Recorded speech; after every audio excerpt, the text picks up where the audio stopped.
Most welcome everyone. कैसे हैं आप लोग? स्वस्थ हैं और मस्त हैं, है ना? और आज हम लोगों की फिर मुलाकात एक बेहतरीन वीडियो के साथ हो रही है।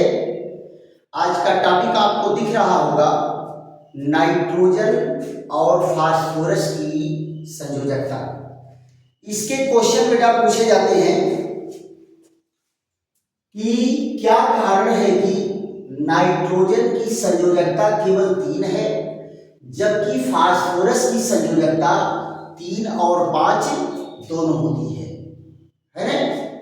या पूछा जा सकता है कि क्या कारण है कि नाइट्रोजन NH3 और NCl बनाता है, NCl3, जबकि फास्फोरस क्या है, PCl3 और PCl5 दोनों बनाता है। और ये बेटा बहुत ही बेहतरीन रीजन का क्वेश्चन है। आशा है कि आप लोग दम लगा करके इसको खूब ढंग से तैयार करेंगे। आइए हम दोनों की संयोजकता पर चर्चा करते हैं कि 5 और 3 संयोजकता शो करता है कौन? फास्फोरस।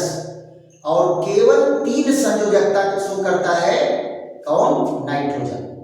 तो पहले नाइट्रोजन की संयोजकता पर चर्चा कर लेते हैं। यहां जरा देखो, पहले पॉइंट में किसकी चर्चा होगी? नाइट्रोजन की संयोजकता। नाइट्रोजन की संयोजकता। देखो बेटा, नाइट्रोजन की संयोजकता में क्या कहा गया कि नाइट्रोजन का परमाणु क्रमांक कितना होता है? यहां जरा देखो, नाइट्रोजन का परमाणु क्रमांक है 7। इलेक्ट्रॉनिक विन्यास क्या होगा? 1s2 2s2 और 2p3। देखो बेटा, इसके s में 2 इलेक्ट्रॉन है और p में 3 इलेक्ट्रॉन होता है। यहां देखो, तीनों इलेक्ट्रॉन तीनों ऑर्बिटल में होगा, एक px में, एक py में और एक pz में, है ना? अब आप जरा ध्यान दो, नाइट्रोजन है क्या? नाइट्रोजन सेकेंड आवर्त का तत्व है। कहां का तत्व है? सेकेंड आवर्त में। तो आप जरा देखो, सेकेंड आवर्त में कहां है? 5th A वर्ग में है। यहां 1st A, 2nd A, 3rd A, 4th A और 5th A में है। तो यहां देखो, सेकेंड आवर्त में यहां नाइट्रोजन है। कहां है? सेकेंड आवर्त में नाइट्रोजन यहां है। तो आप जरा देखो, नाइट्रोजन के बाहरी कक्षा में कितने इलेक्ट्रॉन होंगे? 1 2। देखो बेटा, दूसरे आवर्त का तत्व है तो इसमें 2 ही कक्षा होगी।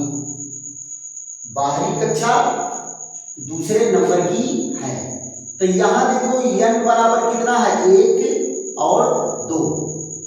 इसमें उपकोष कौन कौन होंगे? इसमें होगा 1s और इसमें 2s और 2p। 2s और 2p। तो आप जरा देखो, s में 2 इलेक्ट्रॉन और p में 3 इलेक्ट्रॉन। s में 2 इलेक्ट्रॉन और p में 3 इलेक्ट्रॉन। यही इसकी इलेक्ट्रॉनिक विन्यास है। ध्यान देने वाली बात है कि दूसरे कक्षा में d उपकोष नहीं होता। दूसरे कक्षा में d उपकोष होता ही नहीं। क्लियर? तो ये इलेक्ट्रॉन को d में स्थानांतरित नहीं कर पाएगा। d में स्थानांतरित नहीं कर पाएगा। ऐसे कंडीशन में क्या होगा? आप जो नाइट्रोजन का ग्राउंड स्टेट है, नाइट्रोजन के जो ग्राउंड स्टेट का इलेक्ट्रॉनिक विन्यास है, इसी में संकरण होता है। क्या होता है? इसी में संकरण होगा। तो यहां देखो, नाइट्रोजन 7 1s2 और 2s2 और 2p3। s में देखो 2 इलेक्ट्रॉन और p में कितने हैं? 3 इलेक्ट्रॉन। 1 2 3। और यहां देखो, px py और पी जेड। तो इसमें क्या है बेटा, अनपेयर्ड इलेक्ट्रॉन, अनपेयर्ड इलेक्ट्रॉन बराबर कितना है 3। तो अनपेयर्ड इलेक्ट्रॉन 3 है तो वैलेंसी भी इसकी क्या होगी 3 होगी। क्यों? क्योंकि आधुनिक सिद्धांत जो है वो क्या कहता है, मॉडर्न थियरी कहती है कि जितने अनपेयर्ड इलेक्ट्रॉन होंगे वही उसकी संयोजकता को प्रदर्शित करेगा। पक्का? अब आप जरा ध्यान दीजिए, अनपेयर्ड इलेक्ट्रॉन 3 है तो 3 संयोजकता शो करेगा।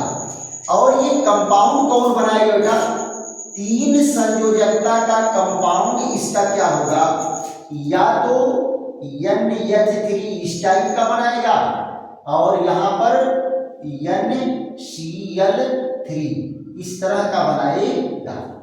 3 संयोजकता का ये यौगिक है। अब आप जरा देखो इनमें संकरण क्या होगा, इसमें संकरण होता है sp3 संकरण। कैसा संकरण होता है, sp3 संकरण। और 4 संकरित ऑर्बिटल बनते हैं, 4 संकरित ऑर्बिटल, 1 2 3 4। एक में बेटा 2 जोड़ा इलेक्ट्रॉन होता है और 3 में अयुग्मित इलेक्ट्रॉन होते हैं। ये क्या है, sp3 संकरित ऑर्बिटल, sp3 संकरित ऑर्बिटल ये होगा। अब इसमें सारे ऑर्बिटल बेटा sp3 होंगे, यह भी sp3 है, यह भी sp3 है, यह भी sp3 है और यह भी sp3 है। और प्रत्येक संकरित ऑर्बिटल में 25% क्या होगा, s का नेचर होगा और 75% p का नेचर होगा, 75% p का नेचर होगा, राइट। और ये सारे ऑर्बिटल क्या करेंगे, एक दूसरे को प्रतिकर्षित करके 109 अंश 28 मिनट पर व्यवस्थित करते हैं, 109 अंश 28 मिनट पर व्यवस्थित करते हैं। ये देखिए, यही कहानी बेटा देखो, ये है अनपेयर्ड इलेक्ट्रॉन, ये sp3, यहां देखो sp3, ये sp3 और ये sp3। और ये बॉन्ड एंगल कितना है, 109 अंश 28 मिनट ये। और इन्हीं तीनों अनपेयर्ड इलेक्ट्रॉन वाले से ओवरलैप कौन करेगा, नाइट्रोजन और क्लोरीन। तो इनकी संयोजकता क्या हो जाएगी, ये 3 संयोजकता शो करेंगे, क्योंकि 3 से ज्यादा अनपेयर्ड इलेक्ट्रॉन इसमें हो ही नहीं सकता। क्यों? क्योंकि इसमें डी उपकोष नहीं है। तो नाइट्रोजन में डी उपकोष न होने से ये अपनी संयोजकता का विस्तार नहीं कर पाता है। क्लियर? तो ये रहा क्या, नाइट्रोजन की संयोजकता केवल 3 संयोजकता शो करेगा और NH3 और NCl3 बनाएगा। अब आ जाते हैं बेटा फास्फोरस पर। फास्फोरस अपनी संयोजकता 3 और 5 कैसे कर लेता है, इस पर चर्चा करते हैं। अब आप जरा ध्यान दो, यहां पर नाइट्रोजन तो सेकेंड आवर्त का तत्व था और फास्फोरस किस आवर्त का तत्व है, तीसरे आवर्त का तत्व है, और नाइट्रोजन दूसरे आवर्त का तत्व था। तो दूसरी कक्षा में तो डी नहीं है, लेकिन तीसरी कक्षा में डी उपकोष होता है। तो फास्फोरस क्या करेगा, अपनी संयोजकता का विस्तार कर लेता है और नाइट्रोजन संयोजकता का विस्तार नहीं कर पाता है। अब यहां जरा देखिए, फास्फोरस की संयोजकता, फास्फोरस की संयोजकता ध्यान दो बेटा। फास्फोरस का परमाणु क्रमांक कितना है, 15। फास्फोरस का परमाणु क्रमांक कितना है, 15 है। इलेक्ट्रॉनिक विन्यास 1s2 और 2s2 2p6 और 3s2 3p3 और 3d0। देखो बेटा, तीसरी कक्षा में डी उपकोष है, तीसरी कक्षा में डी उपकोष है, दूसरी कक्षा में नहीं रहेगा, तीसरी कक्षा से डी उपकोष शुरू ही होता है।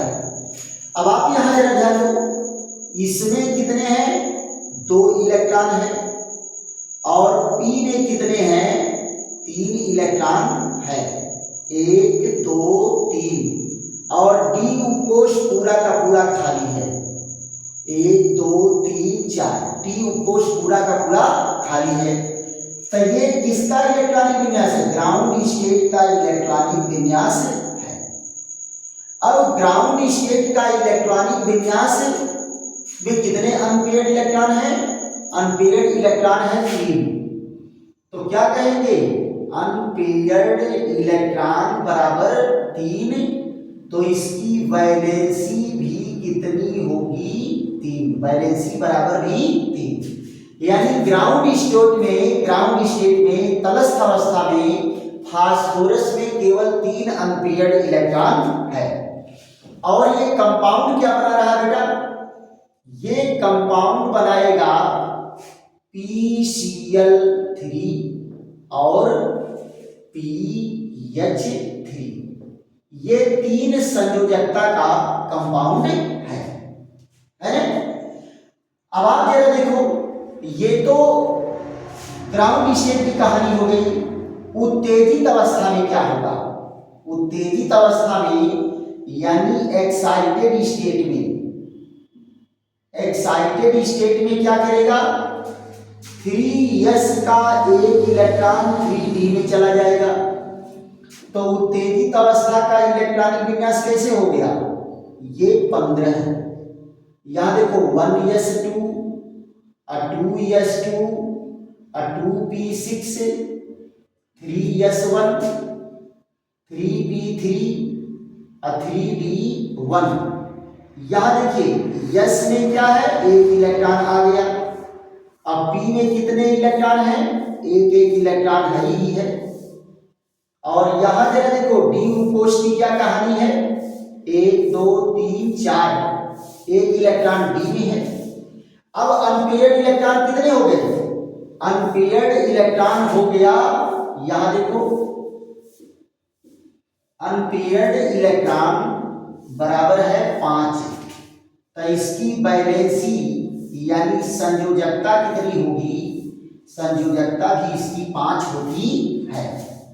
अब आप देखो 5 संयोजकता वाला यौगिक क्या बनाएगा, 5 संयोजकता वाला यौगिक बनाएगा, यहां पर देखो PCl5 और H3PO3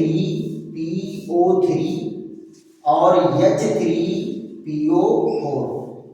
ये सारे के सारे कंपाउंड क्या हैं, 5 संयोजकता वाले हैं। क्लियर। इसमें बेटा संकरण कैसे होगा, इसमें संकरण होगा sp3 संकरण, sp3 संकरण। और इसमें कौन सा संकरण होगा, sp3d1 संकरण, sp3d1 संकरण। इनकी आणविक रचना कैसी होगी बेटा, चाहे PCl3 हो या क्या कहता है PH3 हो, PH3 हो, इनकी संरचना कैसी होगी जरा ध्यान दो। यहां है P, ये H, ये H और ये H। जरा देखिए तो इनकी रचना होती है पिरामिडल, sp3 हाइब्रिडाइजेशन है और इनकी रचना कैसी होती है पिरामिडल। ये देखो इनकी रचना कैसी है, पिरामिडल है, पिरामिडल। और आप जरा देखो यहां पर फास्फोरस का संकरण कैसा है, sp3 संकरित फास्फोरस, sp3 संकरित फास्फोरस है। यहां पर जरा देखो फास्फोरस की संयोजकता क्या होगी, ये इधर, इधर और ये इधर। यहां देखिए एक मान लो ये PCl5 है तो यहां 3 क्लोरीन लगेंगे क्या, इस तरह से। ये कोण कितना है 120 अंश, और एक ऐसे परपेंडिकुलर लगेगा और एक ऐसे परपेंडिकुलर लगेगा। यहां देखिए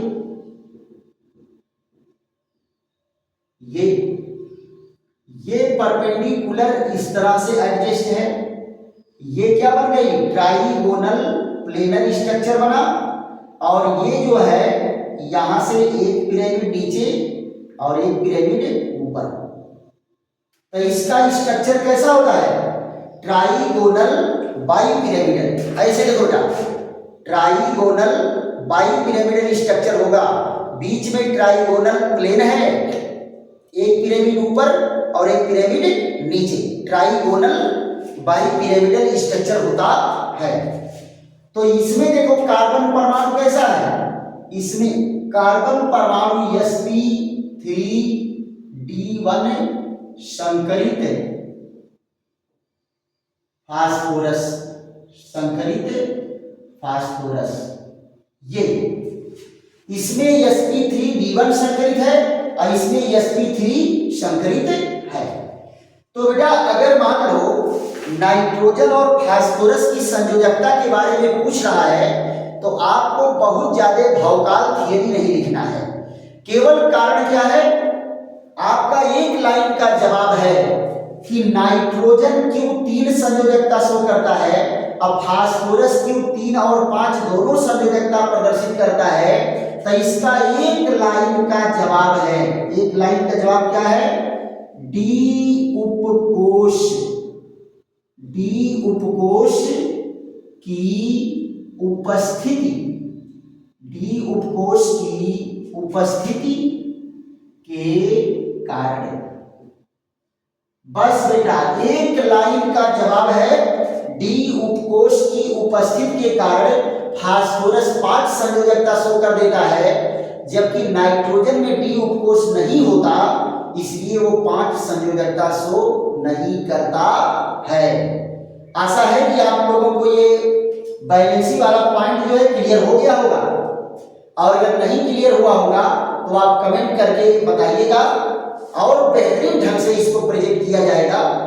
और आप लोगों का कमेंट और लाइक और सब्सक्राइब ही हम लोगों की ताकत है। आप लोग जितने लाइक सब्सक्राइब और कमेंट करेंगे उतना ही बेहतरीन वीडियो बन करके चलेगा। बेटा इसको 1 बार 2 बार 3 बार पढ़ करके अभ्यास कर लीजिए, क्योंकि 1 बार 2 बार 3 बार कम से कम पढ़ना पड़ता है किसी बात को अच्छी तरह समझने के लिए। ऐसे ही बेहतरीन वीडियो के साथ हमारी आपकी मुलाकात होती रहेगी। तब तक के लिए विश्राम। थैंक यू, धन्यवाद।